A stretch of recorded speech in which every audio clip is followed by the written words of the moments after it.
Hi everyone, welcome to another week on the Brush by Brandy YouTube channel. My name is Brandy and this week we're going to be working on this piece behind me. So this final look is absolutely gorgeous in person. It's just very bright and bold and colorful. And this is inspired by Serape fabric. So that kind of South American, very bold stripes. And we're going to do some blended stripes on this piece. So this is actually part of a color challenge that I got to take part in with Wiesel Paint, and we were given 4 colors that we could use. And along with those 4 colors, I could also use a black and a white. So those are the colors that I incorporated on these, but I could mix them into any shade that I wanted. So these are all mixed shades of the 4 colors that we had, which are Rocksteady, which is a hot pink, Mandarina, which is a bright bold orange, Charleston green, which is a rich green, and then Prussian blue is kind of a nice bold blue with my black and my white. I was able to mix all these different shades in here. So that was kind of fun to see, to take colors that I might not normally have in my wheelhouse and really see, okay, what can I mix out of them? If they're not exactly the colors that I want, what can I mix? And this is a great concept if you've got colors in your collection and they're not exactly what you want, but to really think about, well, what colors could I get if I mixed them up? And you know, if you're a little tired of the colors in your collection, what new colors can I make if I mix them up? So I hope you guys enjoyed this video. We're going to use a lot of painter's tape this week and make a lot of stripes. But you guys hang on and let's go ahead and get started. For this piece, I started out by finding some inspiration out on the internet. I Googled Serape and found this pattern that I liked and seemed like I could do it using these 4 colors. Once I got my 4 colors, I actually had ordered these FIFO bottles on Amazon for my resin, but I had some extra ones left over and I decided that I'd try them with these paint colors. These are basically just squeeze bottles with a tip that seals itself that I can store my paint in, and I like that I can see the colors through them. They ended up not being my favorite things, but it was worth a try. Once I had all my paint colors transferred to their new containers, I needed to go ahead and try to see that I could mix the colors that I needed to get using these 4 colors. So I started mixing, and I didn't use an exact science. I just used my finger, and I was mixing just from the paint left over on the lids of the containers. I made myself a color chart of all the colors that I could mix using just these 4 colors. I was actually pretty amazed how many different shades could come out of these. I started out with roughly 50-50 mixes of each color to see what those would turn out like, but then once you start adding in the white and the black, you can really get such a variation of shades of each color. My black was black from Wiesel, and then I used their Antique Villa as my white. This was really proof to me that it's really important to have a good black and a white paint in your arsenal no matter what, because you can mix whatever shades you want out of those colors as long as you've got the colors to tint and tone. This is not my usual color palette. I'm not usually a super bright girl. I do tend towards the muted shades, but I can mix them down to muted shades using that black and white. Doing this mixing process helped me to see what colors I would need to mix up to get the colors that I wanted in my Serape pattern that was my inspiration. Here's the color card that I ended up with all my mixes, and now I know how I need to get to the colors that I want to use. So the piece I'm making over actually has a transfer on it. It ended up being not a very popular piece. It sat in my inventory for a while, so I want to go ahead and repaint it. I thought I would try just sanding the transfer and spraying a primer over top, but it didn't quite work. Well, I thought maybe I could cheat and I could try to prime over this transfer, and I had sanded it and it would be flat enough that I could paint it, but it's not. The edges are all lifting, so I need to remove all of this. So what I have out is I'm going to use my heat gun and a metal paint scraper, and I'm going to remove all of this. So I'm going to heat it until my paint starts to bubble just a little bit, and that's how I know that it's soft enough that I can scrape it. Thankfully, my transfer was just on the 2 doors on the front of this piece, and the doors went pretty quickly for complete removal. After I went ahead and got all the paint off, I sanded these smooth, and I put a coat of primer back on. This process also speaks to the fact that not every piece sells. I very rarely have a piece that I have to redo, but every once in a blue moon, something is just too specific and it doesn't find a buyer, and that was the case with this one. So now that I'm down to the bare bones of my piece, I'm ready to start laying my paint back on top of it. So I knew what colors from my mixing process that I needed to mix to get to where I wanted on my Serape pattern. I mix of Rocksteady and Mandarina to create the orangish red color that I'm going to use on this piece. It's a little bit heavier on the orange than it is on the pink. The next mix for the light teal that I wanted, I used a little bit of Prussian blue and Charleston green and added some white to it to tone it down. This gave me the light teal that I'm going to use, and it's going to contrast nicely against the orange color. Part of my goal was also to try to use all 4 of the colors that we were supposed to use along with the black and the white so that I could incorporate them. That was just a challenge that I issued myself to see if I could use them all together.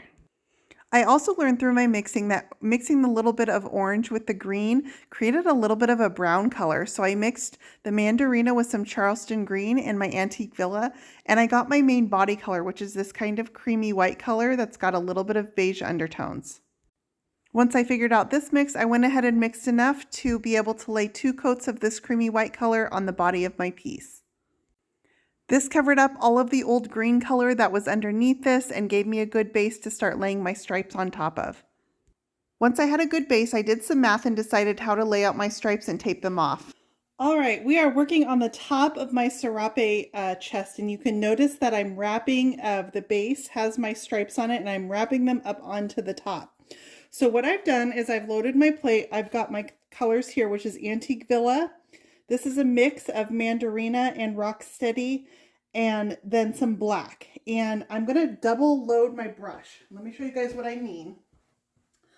I'm going to take a single brush. We're going to work on this stripe here.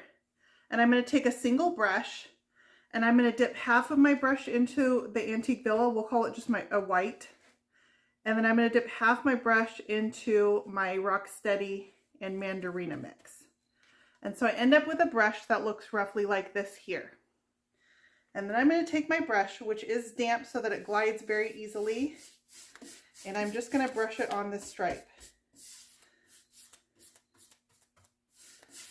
And as I brush, I'm going to move my brush slightly towards the center, and that's going to create this overlap of my colors here.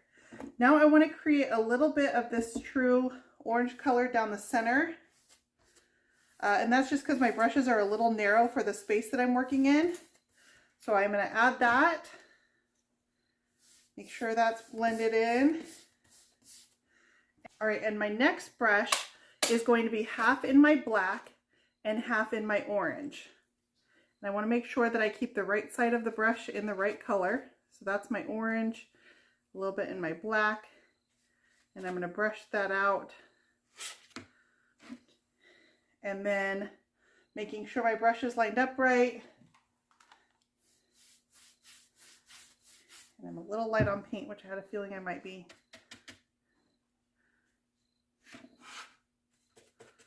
I'm going to give myself some water just to kind of thin out that paint and help it glide a little bit.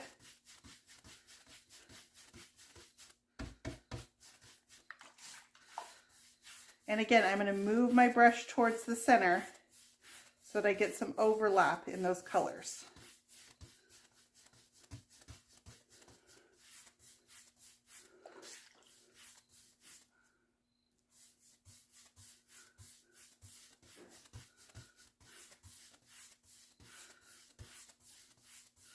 All right, I'm going to overbrush it quite a bit, and then I'm going to let this dry. I will need to repeat that process again, but for right now, I've got 2 blended stripes. I'm going to let these dry, and then I'll need to do a second coat, and then I can move my tape for my next color. I started out by moving around the body of my piece and painting all my blended stripes just using the orange color. Once I had them all done in the orange color, I'm going to move my tape onto the edge of those, and then I'm going to start using my blue stripes.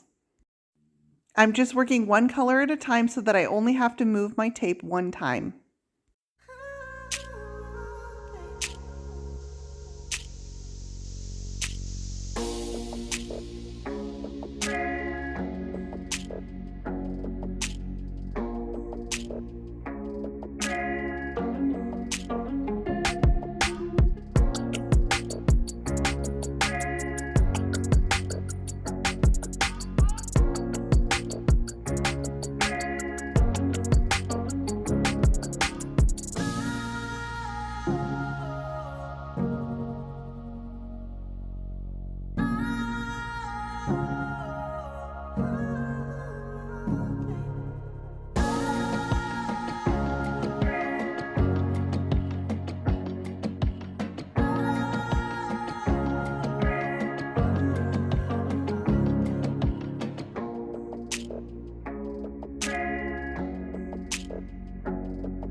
Once I had all my orange stripes done and then my blue stripes, I decided to pull the tape, and now I'm going to add some smaller stripes.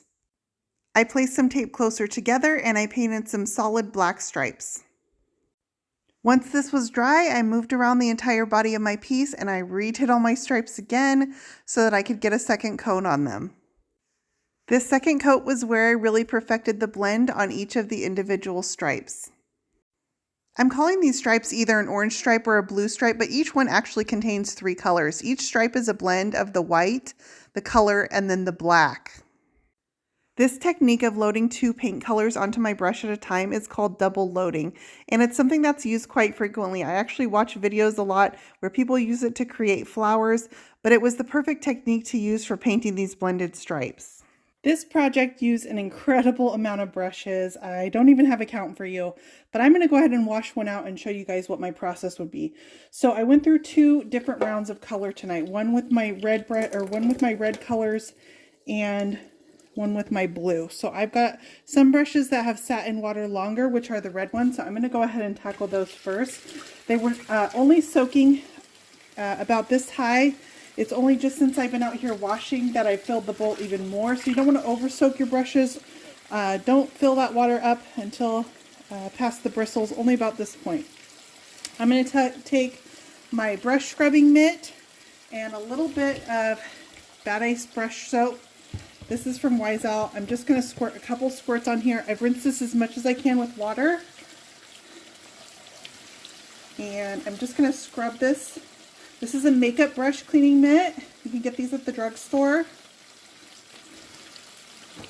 All right, and this is one thing I love about the Wiseout brushes, the Klingon brushes. They clean extremely well.